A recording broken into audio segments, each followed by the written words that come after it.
Lights out, everybody.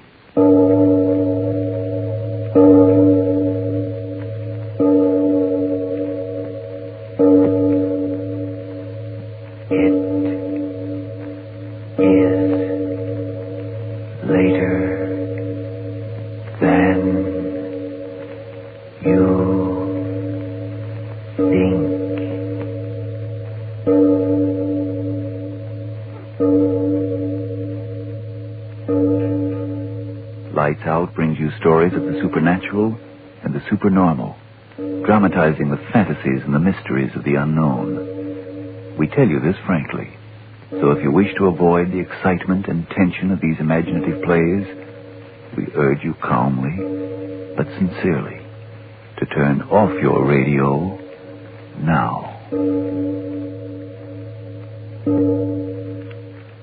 Prophecy is an easy thing, for rarely is the prophet brought to judgment.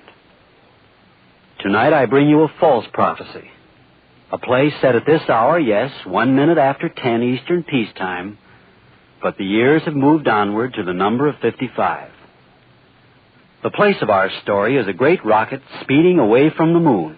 Yes, away, for the first trip to the moon has finally taken place, and a triumphant airship is now rapidly returning to the Mother Earth.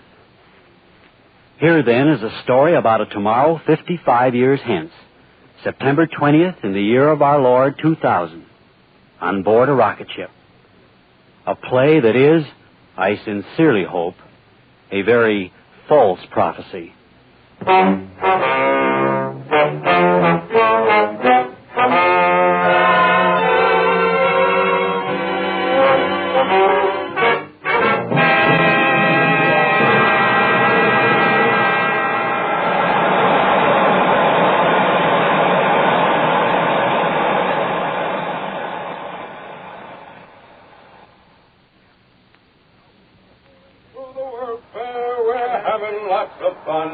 The sky is sure the limit, our new century's begun. We're floating on our plastic boats, we're flying through the air. The world is all our playground, we haven't got a care. Oh, I'm glad to be alive, boys, I'm glad to be alive. I'm riding on a rocket train, and soon I will arrive. Oh, I'm glad to be alive, boys, I'm glad to be alive. I'm riding on a rocket train, and soon I will arrive. Hi, Doc, how about joining us? Yes, Doctor. Don't you think it's about time we had a little celebration? There's a great deal of work to be done. Work's over, Doctor. 24 hours more and we're back. Yes, Doctor. We'll be back. We've done it. Complete. In 24 hours. If you're worried about our landing, I'm not. You worried, Reynolds? No, sir. Everything's in perfect order. Sure, Doc. There's going to be a round trip. Anyway, there's 24 hours before we have to worry about that. Yes, Doctor. It's a time for celebration. Oh, I'm glad to be alive, boys. I'm glad to be alive. I'm riding on a rocket train, and soon I will arrive. Reynolds. Oh, Major Reynolds. Are you men out of your minds? You, Major Russell. Reynolds is still a boy, but you're a mature man. Please act maturely. Oh, but Doctor... I'll grant you that our adventure has gone well. Well is right. We've been to the moon. My congratulations, Reynolds. Thank you, Major, thank you. I'll put the medal on my other chest. Will you men listen to me? We're 48,000 miles from the Earth. And headed right for it. We're not there yet. Doc, pardon the expression, but you're a gloomy Joe. I am a realist. But, Doctor, the possibilities of anything going wrong are remote. Surely we're entitled to relax a little and relish the fact of what we've done. Yeah, we've done it, Doc. Even if we never get back, we've done it. We've been to the moon, and it'll always be there on the books. I'm not interested in becoming an historical fact, Major Russell. The data we've collected, that's my only interest. May I ask you and Reynolds to get back to your post? Oh, but everything's going like clockwork. Look at the gauges. But we are out of radio contact with the Earth. Yes, sir. But we are on course. Doc, what is wrong? Wrong? What should be wrong? No, the kid's right, Doc. Ever since we made the circle and started back, all these days you've been acting as if we didn't make it. We've gone 243,000 miles, and we're three-quarters of the way back, and we're in, Doc. We're in. So what's the matter with you? How old were you, Major, when the Second World War ended? Oh, about 5. What's that got to do And with you, it? Reynolds, you weren't even born. No, sir. I was 21 on that day in New Mexico when they set off the first chain reaction. 21. Doc, you mean to say you were in at the beginning of it? Of course he was. Dr. Chamberlain was one of the original research men in the atomic bomb project back in 45. The only one of them alive today. Well, what do you know? So that's why you wanted to make this trip, Doc.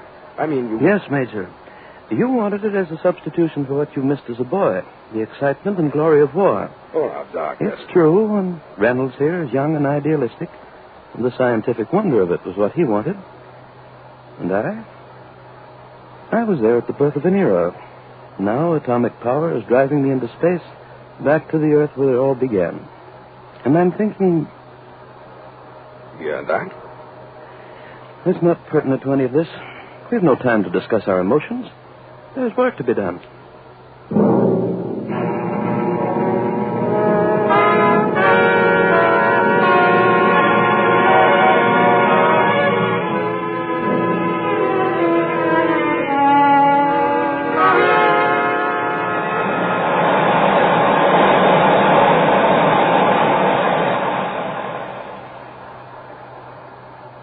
Airspeed, 23,486. Airspeed, 23,486. Interior temperature, 68.2. Interior temperature, 68.2. Well, that's it. Yes? Any radio contact, Reynolds? No, sir. How about that, Doc? Unfortunate, but not very vital. We're definitely on course. How much longer will it be, Doc? 10 hours. At the most, 10 hours. In the middle of LaGuardia Field. That's where I'd like to land. I hope not. Texas. Isn't that it? Sure. We'll hit the flats right on the nose. If the auxiliary jets work. They worked on the moon. They'll work on landing. We're the good luck boys, Doc. We can't miss. You have the optimism of a 16-year-old. Reynolds, you'd better get back to your radio. Try phone contact. Yes, sir. Major, check the jet temperatures.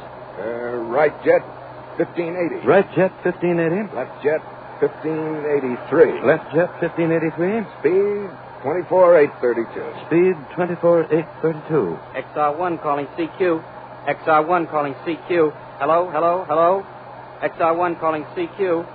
XR1 calling CQ. Hello? Any luck? No, sir. Put your transmitter back on automatic. Yes, sir. Why do you laugh, Major? I was just thinking about how many millions of telescopes are turned in our direction. Yes? What you said a few hours ago. I mean, about my wanting the excitement and adventure. That's true, you know. I'm 60 years old, and I guess I just lived for this chance. The Army hadn't okayed my going. Well, here I am. Once we land, I'll admit frankly I'm going to cash in on every bit of it and have myself a time. You know something? I get the feeling kind of depressed when I think it'll soon be over. Well, there's no reason for depression, is there? I couldn't answer that. Why not? You've been wondering, undoubtedly, why, ever since we left the moon, I've been acting strangely. That's right. I've never believed in predestination, and yet there's been sort of a motivation of fate in my life. At 21, I was part of that research team trying to adapt atomic power to military purposes. When that first bomb went off over the New Mexico desert, a newspaper man repeated the words, "What hath God wrought?" And no one quite knew. I've been waiting 55 years for the answer. I think I found it a few hours ago on the moon. And it's an answer full of horror.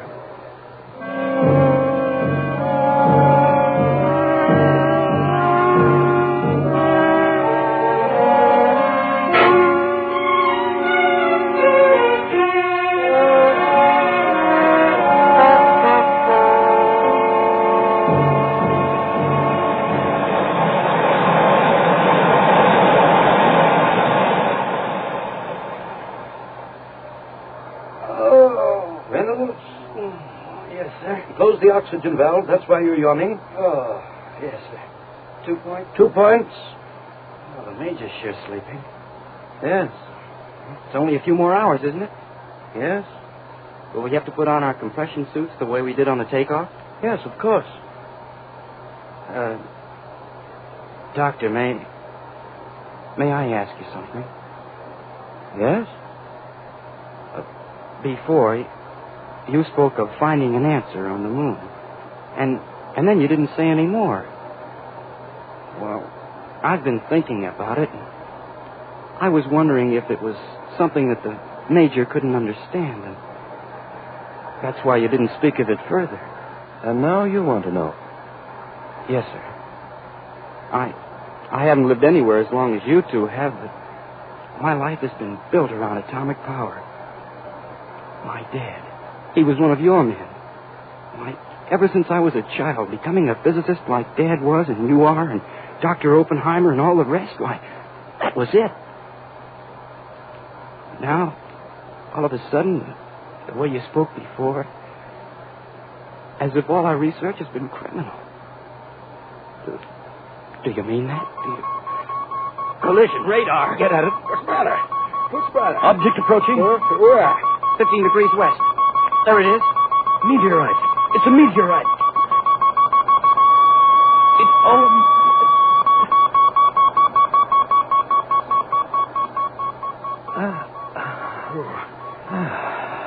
That was the closest. Oh, it was indeed.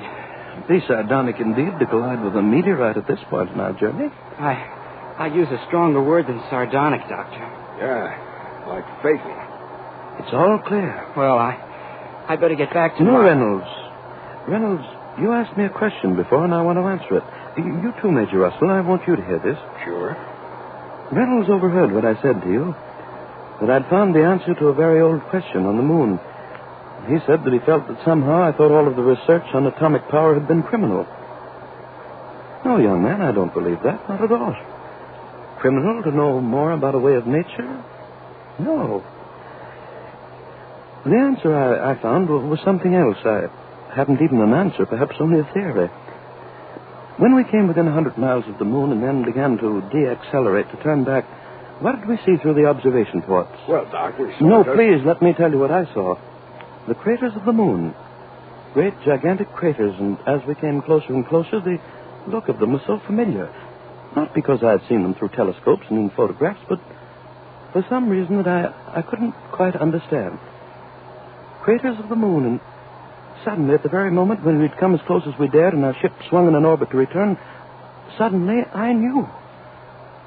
It was a memory of another crater I had seen 55 years before in New Mexico from an observation plane high over the ground a few hours after the first atomic bomb had lit the sky with a new sun. Yes. The crater in the crust of the Earth that bomb had left was the same as the craters of the moon. Do you understand? The crater our bomb had left on the Earth was the same as the craters on the moon. So what? I don't get it. Yes, Doctor. What are you getting at? Why, the crater in that desert was 1,000th of the size of the ones you're talking about. I suddenly began to think. Was it not possible that the moon had gone through the same evolutionary processes as our Earth before our Earth? Yes. Wasn't it possible that men had come into being on the moon, developed their own civilization, had known scientific progress, even as we have, but long before we Earthmen had known it? Say, Doc. You do understand. These men of the moon had discovered the secret of atomic power long before we did, and then had used it to blast and to tear each other. Yes. And the craters on the moon, that terrible devastation, was the record of the destruction of their civilization. A final war which had burned up the very atmosphere and left the moon a dead planet circling endlessly through an airless sky. All right, Doctor.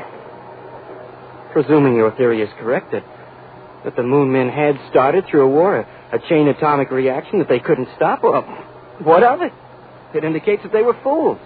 Yeah, that's it. Fools. Are we any wiser?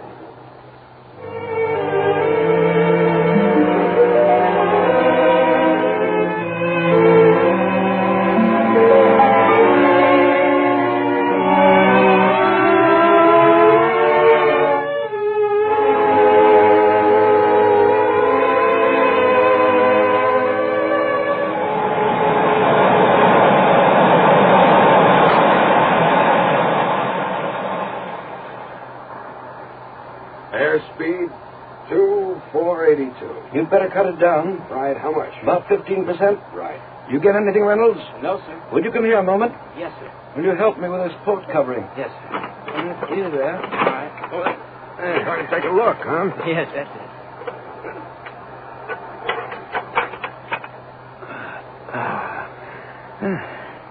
There she is. Mama Earth.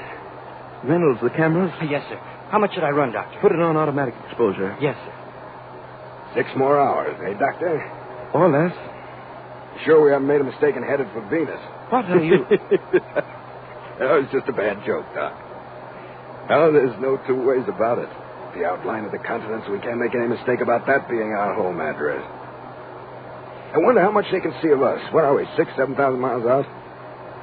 You know, this reminds me of the time about 25 years ago. The Army sent me up to 1,000 miles to take observation photographs.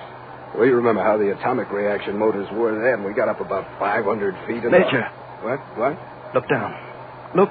What? Well, I don't see anything. Look, I tell you.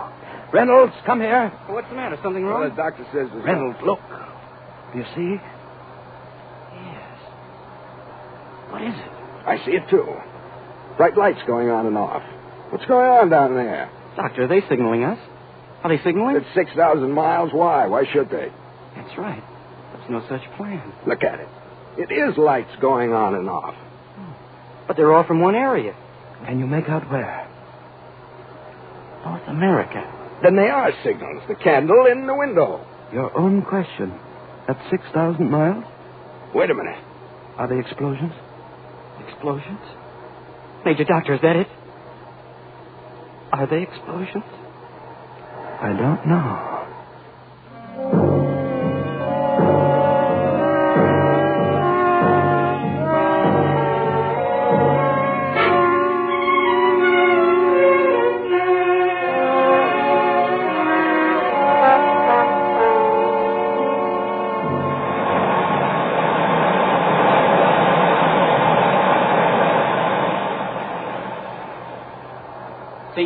CQ, hello, CQ.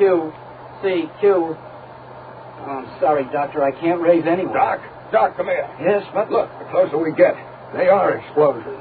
3 more hours, we'll know. I want to know now. Reynolds, what's the matter with you? Why can't you make radio contact? I'm doing everything I can. Major. Doc, what is... Craters. Look. Craters. Craters. At this altitude, you couldn't After possibly... each flash, I do see them. Okay. What does it mean? Well, what are you looking at me like that for? What does it mean? Dr. Major, something coming through. Oh, well, it's about time. I can only hear it faintly. What? Please, let me listen. United States. What? Reynolds, what is it? Tell us. Boy, I couldn't quite make out. Oh, he said... Said what? Tell us. War. He said war. Blasting the United States off the face of the earth. Blasting. It's a joke, isn't it? Isn't it?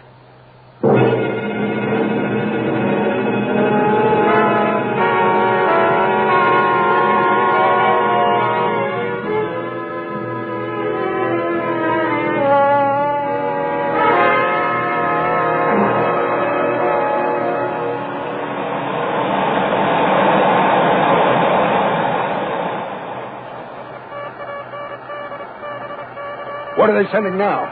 What now? It began an hour ago. No warning. Projectiles radio controlled.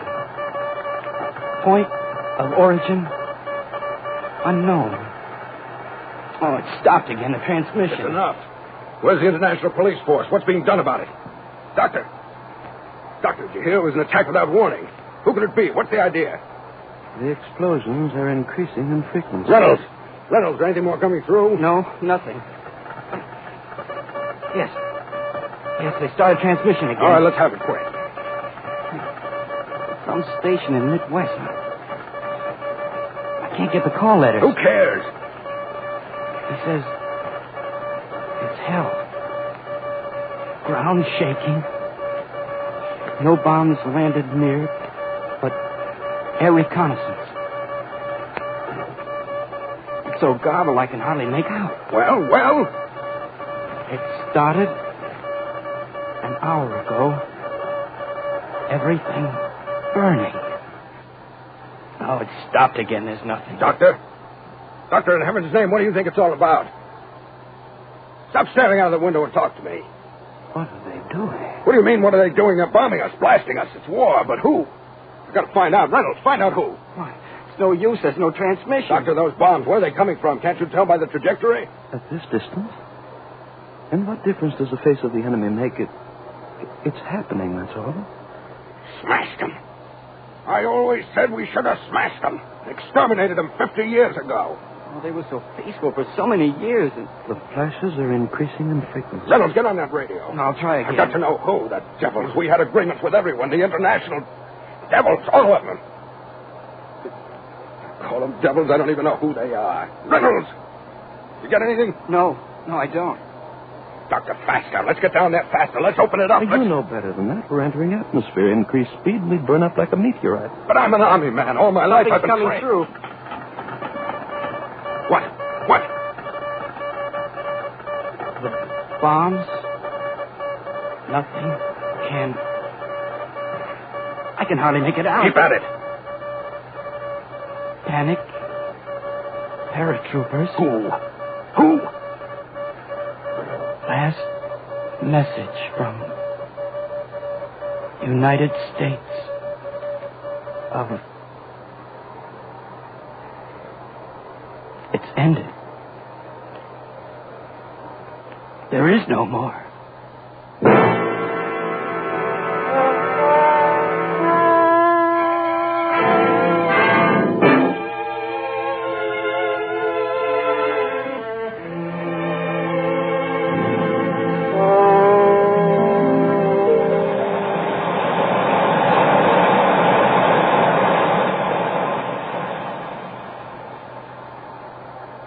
We'd only get down there faster. Only 500 more miles. Look at it down there. Our Air Force, protective measures. What happened to them? What happened? Doctor, why don't you say something? We'll just sit there for hours watching. This isn't a scientific experiment going on down there. They're blasting us to pieces. Us! Your atomic bomb, the great secret.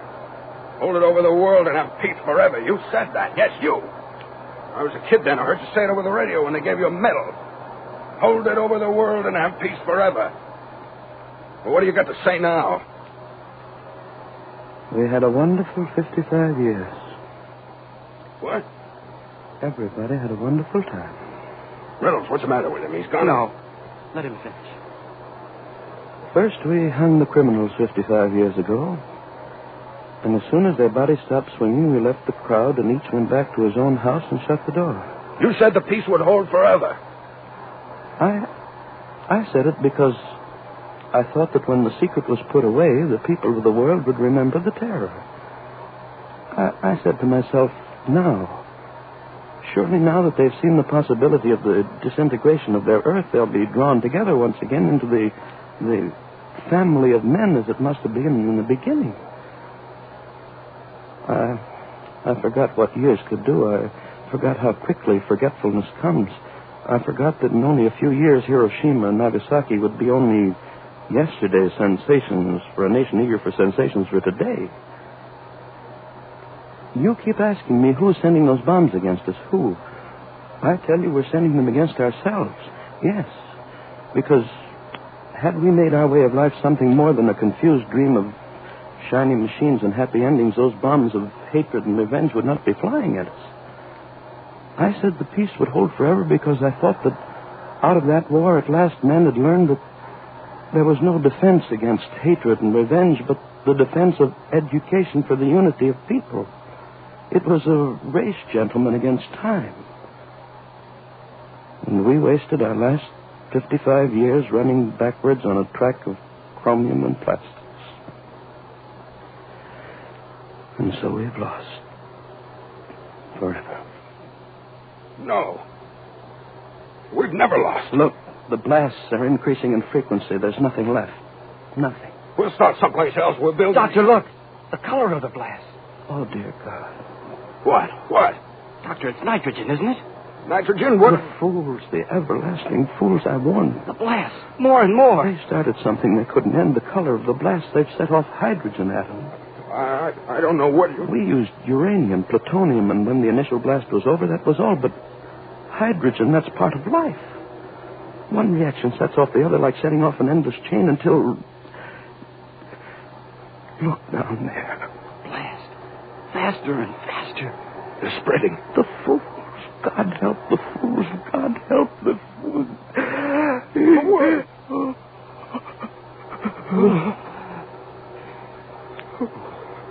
It happened. The sheet of flame. Around the earth. Doctor, tell me, what is it? What was it? Tell me. It burned up all the atmosphere. Burned up... Reynolds, what does he mean? The chain reaction burned up all the air. Move. Major, the left jet.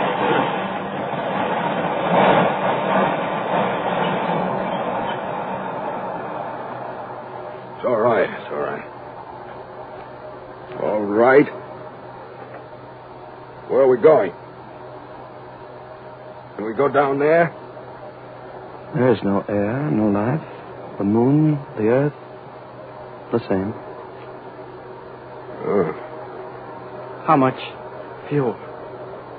There's the gauge. 2, 3 hours? Yes. Yes, I think that's right. Isn't it, Major? Yeah. What do we do? You ask that question now? The Major no longer asks it. Do you know the answer, Major? Sure. We'll circle around. Then we'll crash. No. No, it'll be all right, my boy. My words again. Have peace forever.